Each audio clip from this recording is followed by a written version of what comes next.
Welcome to Accommodate This. My name is David, and I am a late diagnosed autistic adult. I lost my job in 2023 after reporting workplace abuse and misconduct. My previous employer fostered a culture of conformity that often led to disasters we could have avoided with the tiniest bit of forethought. However, any feedback that I provided about wasteful processes was often seen as judgmental, and when I would escalate issues that I saw on the horizon, they would turn around and accuse me of the cause for those issues. Rather than working together to improve processes and to be proactive, my employer preferred to silence me and shame me into conformity. No matter how damaging conformity might be to myself, to them, to the company. This is a pattern of behavior known as groupthink, which is a huge topic with a lot of nuance. But in simple terms, you could describe it as peer pressure. Unfortunately, it is also an excuse used to justify bullying of neurodivergent individuals and contributes to the 85% underemployment and unemployment rate for autistics. So I'm using my own voice to raise awareness of this phenomenon and its impact on the neurodivergent community. And now that you know why we're here, let's get into the topic for this video: groupthink.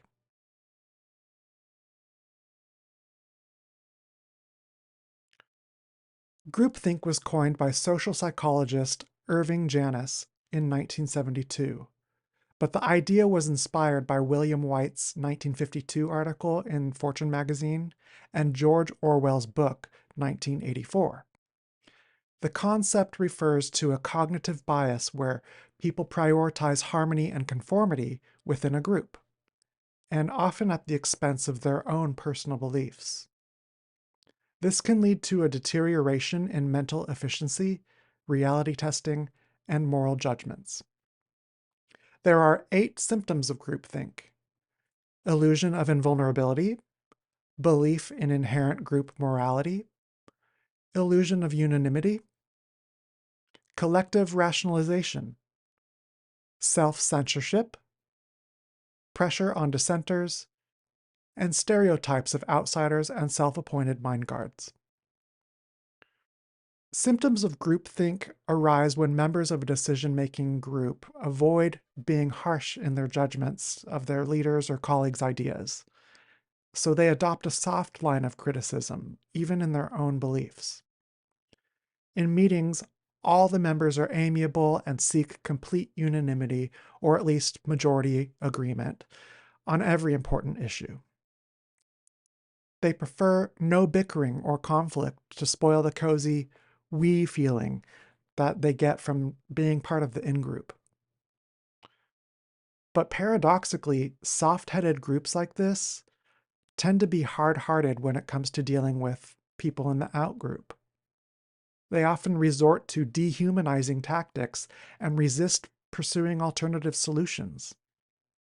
They're also less inclined to raise ethical issues and to imply that the in-group might be inhumane or immoral.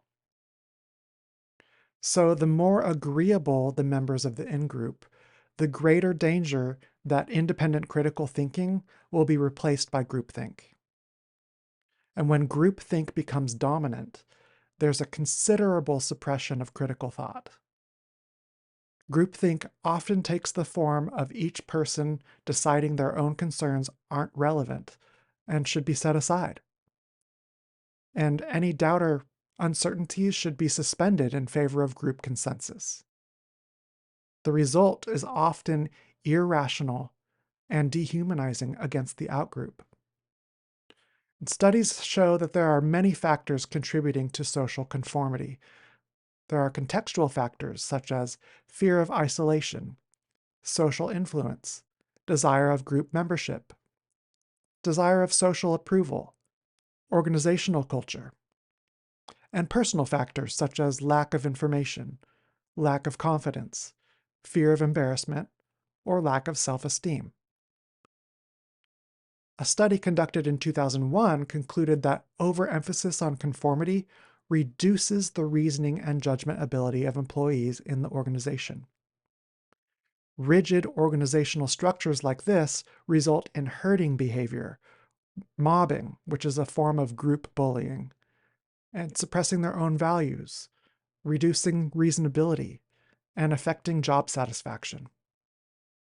And studies have shown that in a cohesive group, the danger isn't so much about each individual failing to reveal their objections about what the others propose, but more about thinking the proposal is good without attempting to carry out a careful, critical scrutiny of the pros and cons of the alternatives. Worse yet, members of the in-group tend to be selective with their evidence that supports their current view, even inventing plausible forecasts that have no basis in evidence at all. And rather than paying attention to signals that they may be incorrect. In this way, the in-group rationalizes away warnings, convincing themselves they are right and there's no need to adjust course. Many members of in-groups share an illusion of invulnerability that reassures them about obvious dangers and leads them to become overly optimistic and willing to take extraordinary risks. It also causes them to fail to respond to clear warnings of danger. A similar stance was taken by Lyndon B. Johnson and his in-group, the Tuesday Cabinet, which was a cabinet that kept escalating the Vietnam War despite repeated setbacks and failures. Bill Moyers, a member of the Tuesday Cabinet, provided his thoughts about this after he resigned. He said, "There was a belief that if we indicated a willingness to use our power, they, the North Vietnamese, would get the message and back away from an all-out confrontation. There was a confidence, it was never bragged about, it was just there, that when the chips were really down, the other people would fold. It became a large-scale game of chicken, resulting in the loss of 58,220 American lives." One time, I identified errors within a procedural document that had already been approved by leadership. I suggested revisiting those sections for clarity. My manager considered my suggestion was inappropriate and called me to discuss it. After a long phone conversation, she finally agreed that my findings were accurate, and she agreed that the next step would be to bring my suggestion back to leadership for a second look. However, immediately after coming to that realization, she reversed her stance and told me to remove my suggestion. She tried to tell me it was incorrect to suggest changes to anything that was previously approved, berating me for implying leadership could make a mistake, and accused me of trying to do harm. This was a clear example of groupthink, which led her to deny reality and tell me, a person in the outgroup, that I was the one in the wrong, despite accepting errors were possible. To her, conforming to leadership decisions, despite their flaws, was a safer option than confronting leadership. And in this way, she denied those leaders an opportunity to reassess processes and provide accurate documentation to staff. This is similar to the in-group of Admiral H.E. Kimmel, who failed to prepare for the possibility of a Japanese attack on Pearl Harbor despite repeated warnings.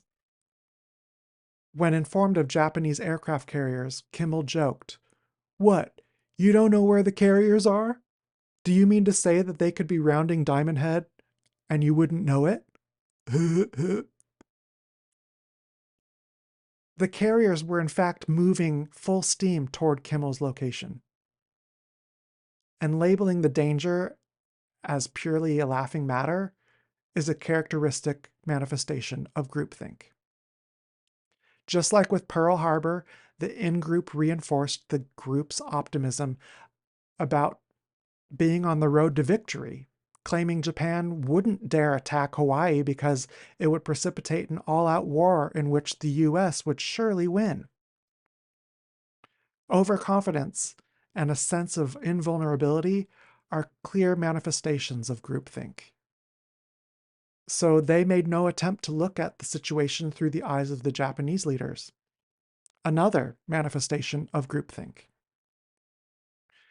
The in-group typically applies direct pressure to any individual who expresses doubts about any of the group's shared illusions, or who questions the validity of the arguments supporting a policy alternative favored by the majority.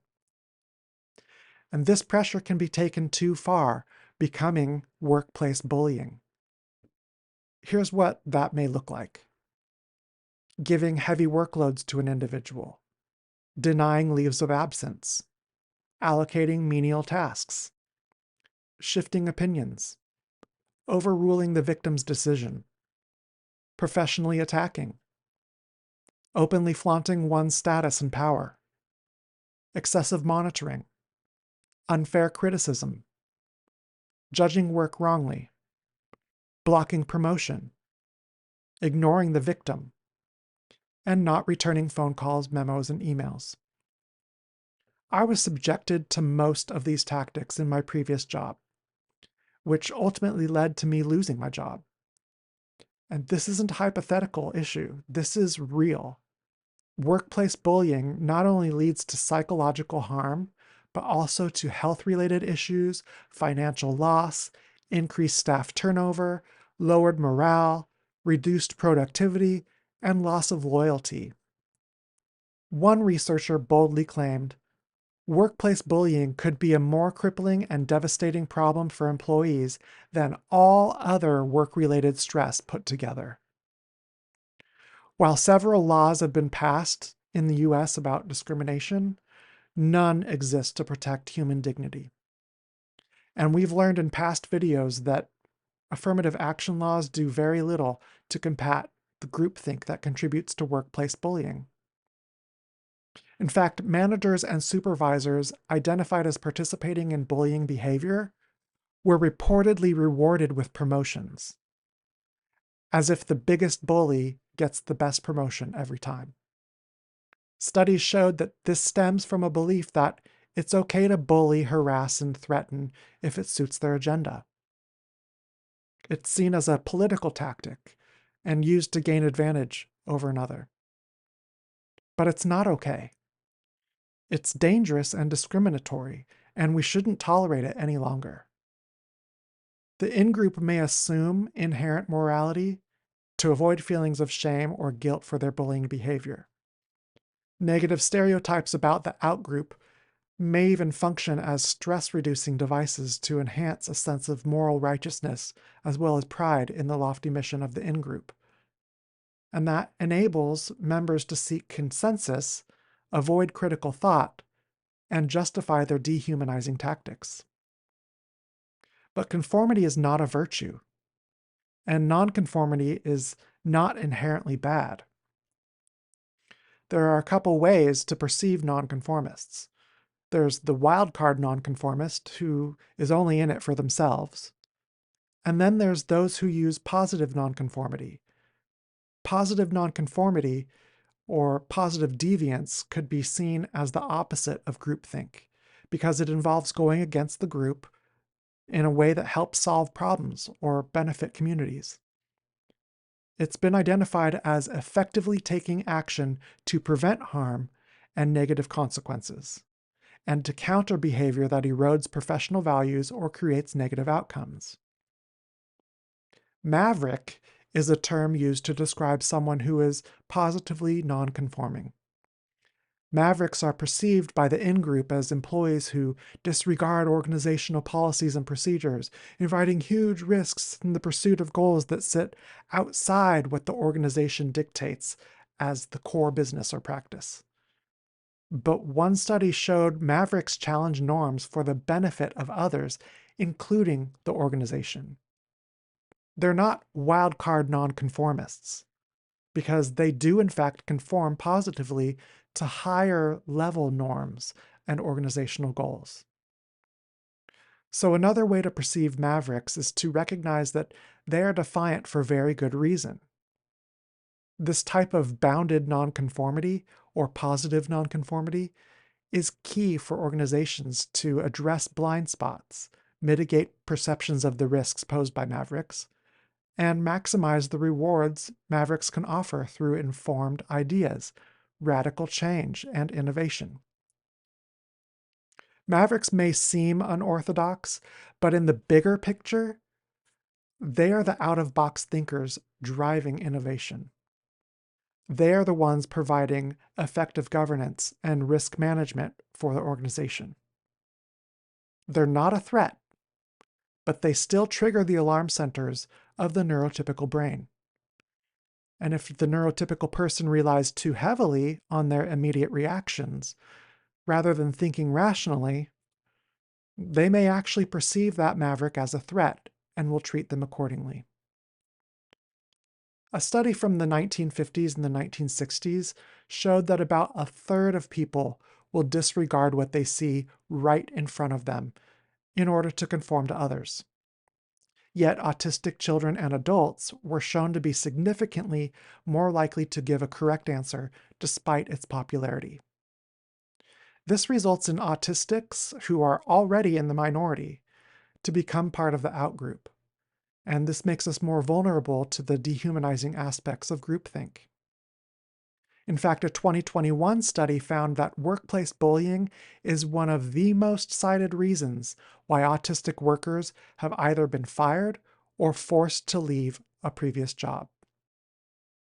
With less than 3% of the population being autistic, and only 15% of those autistics being in the workplace, we are in the extreme minority.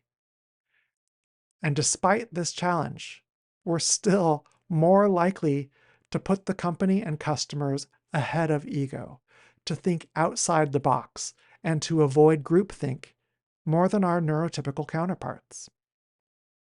In an ideal world, this character trait would make us more valuable employees. But in the real world, it ends up making us targets for bullying. For this reason, many people in the in-group avoid deviating from what appears to be group consensus, keeping silent about their misgivings and convincing themselves that their doubts were not important. Reliance on consensual validation within the in-group tends to replace individual critical thinking and reality testing unless there are clear-cut disagreements among the members. When I was a brand new employee at my last employer, I was teamed up with another trainer to conduct a 5-week course for a class of 43 new hires. This was before I received my autism diagnosis. Anyway, we spent over a month putting together a comprehensive curriculum to ensure the best and most thorough learning experience possible. However, at 5 p.m. on the Friday before class was scheduled to begin, we were told by the VP of our department to change course and to train staff on processes that leadership had yet to define. We struggled every day for those 5 weeks to try and nail down standards of what leadership wanted us to convey to the rest of the staff. And it caused a ton of confusion for the new staff who had to learn, unlearn, and relearn concepts that were foreign to them, sometimes multiple times in the same day.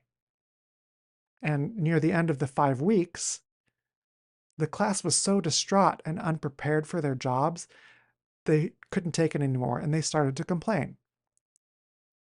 My manager, who was listening on the phone, feared their escalating emotions and demanded that I shut them down. However, I saw value in letting them vent. So I allowed them to continue to voice their grievances.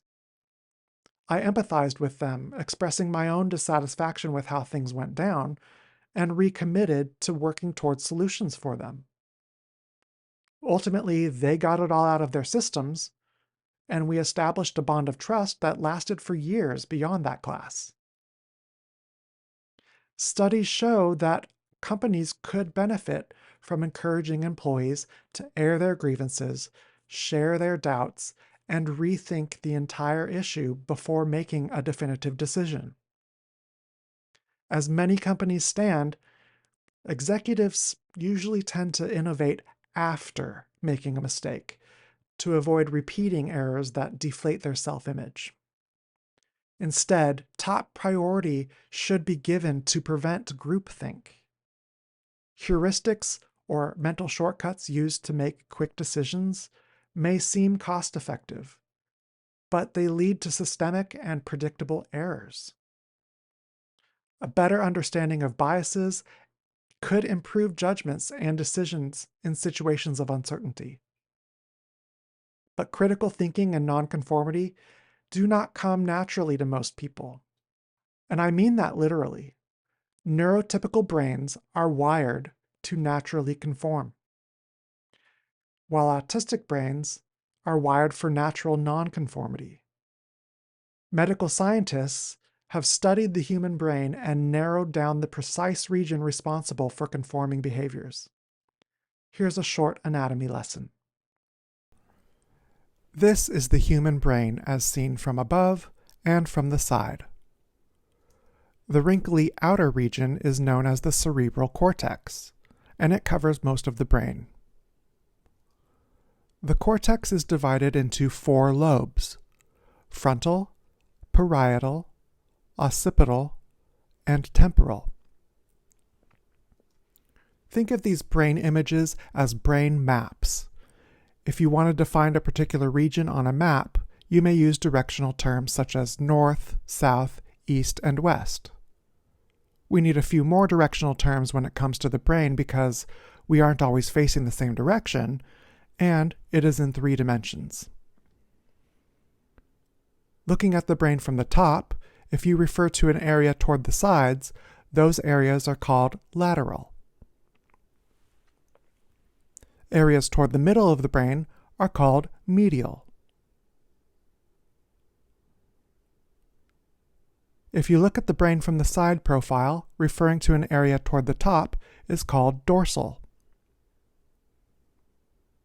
And toward the bottom, ventral. Whether you're looking at the top view or the side view, areas closer to the face are called anterior, and the opposite, toward the back of the head, is called posterior. If we wanted to find a particular area of the brain, such as the medial frontal cortex, it can be found using these directional terms. But in medicine, we read right to left. So it's in the cortex, or wrinkly outer layer, frontal, part of the frontal lobe, and medial, so in between the left and right sides of the brain. To see this in the side view, we just need to cut into the middle of the brain. And there it is, the medial frontal cortex. This region of the brain is associated with neurological and psychological disorders such as depression, anxiety, schizophrenia, autism, Alzheimer's, Parkinson's, and addiction. Within this region, medical scientists have isolated the specific area responsible for conformity behaviors. It's in the posterior medial frontal cortex. And we're already in the medial frontal cortex, so we just need to look at the back, or the posterior. And that's the region we're talking about. This specific location is associated with threat detection, performance monitoring, cognitive dissonance, and social conformity. Think of it as your neural alarm system that constantly looks for errors, threats, and other concerns. Studies have shown that people are more likely to go against the crowd when this region is suppressed. As people age, they become more prone to developing Alzheimer's or Parkinson's, but studies also show they are likely to be more non-conforming as well. Similarly, autistics tend to be more non-conforming for their entire lives, which makes sense when you consider all of that is controlled in this same region. The point is, whether you are prone to conform or not, these behaviors are not simply about communication differences. They're about neurological differences, the way our brains are wired. Research confirms that autistic people are less affected by social influence and are more likely to go against the group, a behavior known as positive nonconformity. We are literally programmed to be nonconforming. Unfortunately, autistics are in the minority, so according to the neurotypical majority, nonconformity, even positive nonconformity, is often devalued, despite its efficacy with transforming groups and organizations and even saving lives. And this should be seen as a benefit to companies and leaders. But unfortunately, because we're in the minority and this concept is not widely understood, we are often outnumbered and overruled by the majority. This reinforces the false belief that the more people agree, the more correct they must be. But it doesn't matter how many people believe the wrong thing. It doesn't make it right. Good decisions are not reliant on popular opinion.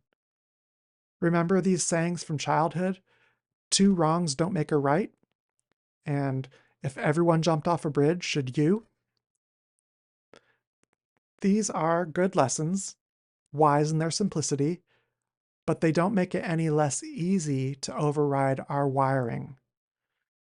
And at the same time, we should still make efforts to be less reactive in the face of danger and more proactive by making quality decisions. This requires serious and candid conversations rather than relying solely on unquestionable obedience and conformity. These are times when the conversation should continue, not end. And it certainly is not the time for bullying anyone on either side. Unfortunately, bullying is just the tip of the iceberg of poor decision making. Leaders often make the mistake of judging projects based on the quality of their implementation, when they should be judging projects on the quality of the decisions being made. Focusing on how smooth a project is run is a sign that groupthink has taken hold, and it opens the door to defective decision-making behaviors, such as limiting the number of alternative courses of action without surveying all of the viable alternatives. They usually limit it to 2, by the way. Failure to re-examine the course of action after learning risks and drawbacks not originally considered. Making little to no attempt to obtain information from experts who may be able to provide more precise estimates of losses and gains. Showing positive interest in facts and opinions that support their preferred policy and ignore facts and opinions that do not. Failure to spend time deliberating about how the chosen policy might be hindered, sabotaged, or derailed. Failure to work out contingency plans to cope with foreseeable setbacks that could endanger the overall success of their chosen course. And failure to re-examine rejected alternatives, discussing non-obvious gains that could have been overlooked, or reducing costs that made rejected alternatives undesirable.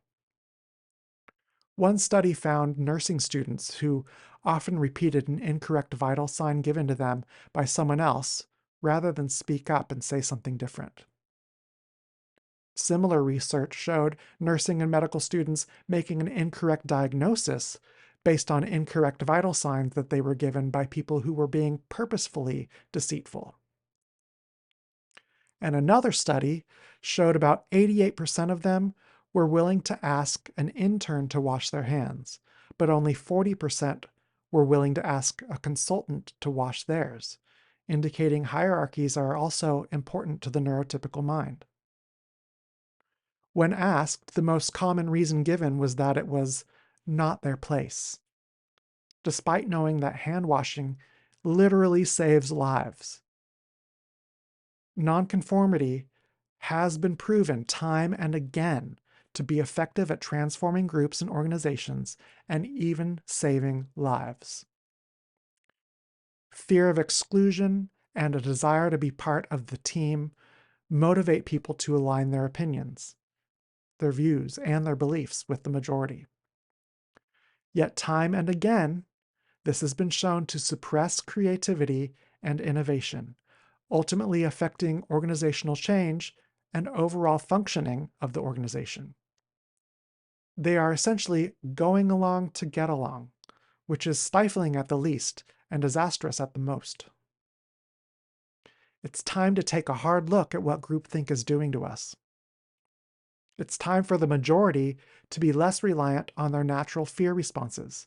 It's what they expect of us. And instead of tapping into their fear response, tap into their higher executive functions of logic and reasoning to make better decisions. This includes viewing autistic employees as assets, not threats. Our nonconformity is nothing to be afraid of, but something that should be encouraged and embraced.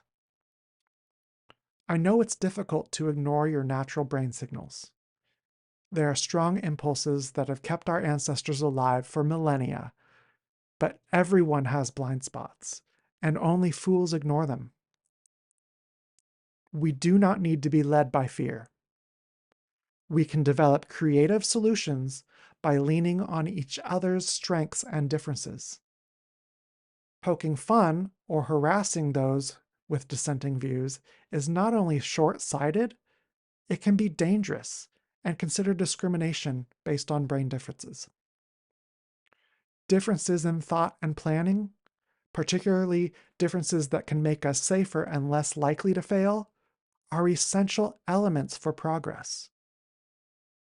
But we will only take ourselves in circles by doing the same thing all the time. Sure, that may have benefited the majority, but at the cost of the minority. And progress for everyone is possible, but not without creativity and innovation. And creativity and innovation are not possible with groupthink. Reliance on groupthink is not only hindering human progress, it's stifling opportunities, repressing minorities, and destroying communities. This is no exaggeration. Groupthink has led to many disasters throughout history, including the Holocaust, the Bay of Pigs invasion, the continuance of the Vietnam War, the Cuban Missile Crisis, the attack on Pearl Harbor, the Watergate scandal, the Challenger disaster, the collapse of Swiss Air, the Enron scandal, the 2008 financial crisis, the January 6th insurrection, worsening of the climate crisis, and even New Coke. But we know better now. We now understand this is a natural function of the neurotypical brain in the presence of fear. And we don't have to be driven by fear. We can learn from the past and commit to relying on our higher cognitive functions. The only way we will be better is if we do better. And that requires looking beyond our emotions and carefully examining our decisions and actions. We need to stop accepting pretty lies over ugly truths and pretending might is right and majority rules. We must face reality head on with our eyes focused on the terrain ahead, arming ourselves with diversity, creativity, and innovation. It's not only the best way forward for us all, it's the only reliable way to succeed. Thank you for watching. Be sure to comment, like, and subscribe for more content like this. If you liked this video, try another video.